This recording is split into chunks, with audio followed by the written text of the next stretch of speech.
This country don't be like that novel where they call 1 week, 1 trouble. This one not be 1 week, 1 trouble. 1 day, 1 trouble. 1 hour, 1 trouble. Yeah?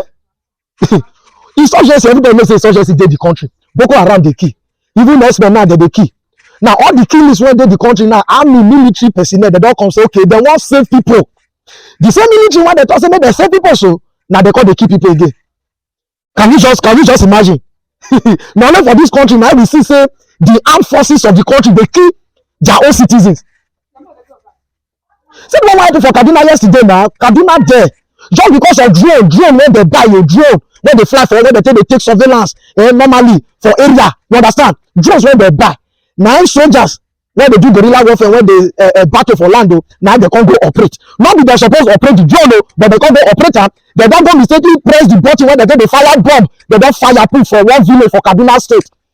Now, as at the time when they give this news, so give this update, so about 87 people now don't hospitalize. Can you just imagine? 87 people now don't buy. See where people they cry, everywhere scatter. Listen, if they know, say they go use the drone like that, why they not release those numbers of bomb when they come out from the drone? So why they not release them for Sambisa forest? These people they know what they do. They know where all these Boko Haram people, these terrorists, they know where they do. But all these companies say that they work for politicians, so it's very hard for them to even go after them. You understand? Tinubu they call for that for people to bring investment to come build companies and the rest infrastructure for Nigeria, so that the economy of Nigeria go they go as they themselves they make their profit. Now this country now people go fit invest in no way now.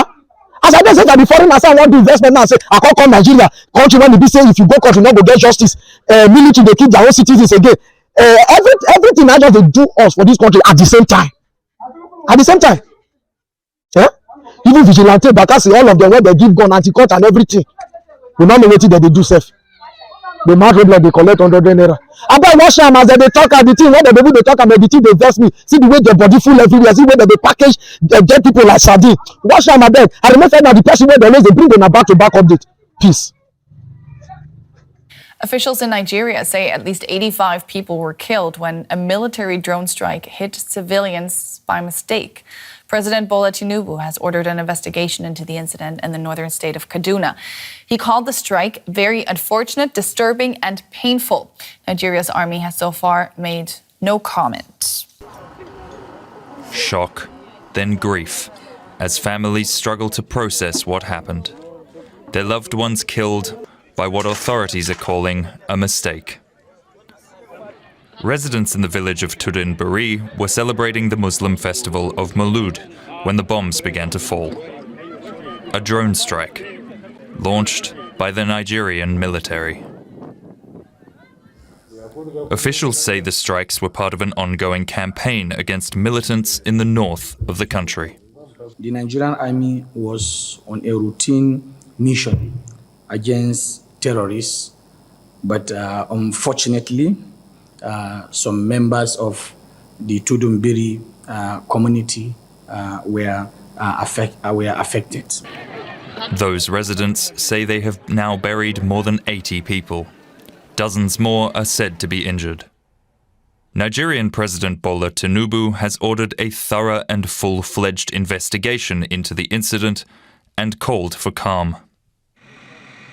But rights groups say investigations into Nigeria's military are usually secretive and mistakes are rarely punished, leaving the victims' families as the ones who are paying the price. Our correspondent Uwais Idris joins me now from Abuja in Nigeria. Uwais, this is not the first time armed drones have killed civilians in Nigeria, is it? Yeah, you are very correct. This is not the first time. We had similar incidences. In 2022, we had a military attack civilians Iran in Borno State. And in January this year, we had similar attack in Doma, Nasarawa State, very close to Abuja. We had another one in Niger State. It's an indication of lack of coordination between the Air Force and the military.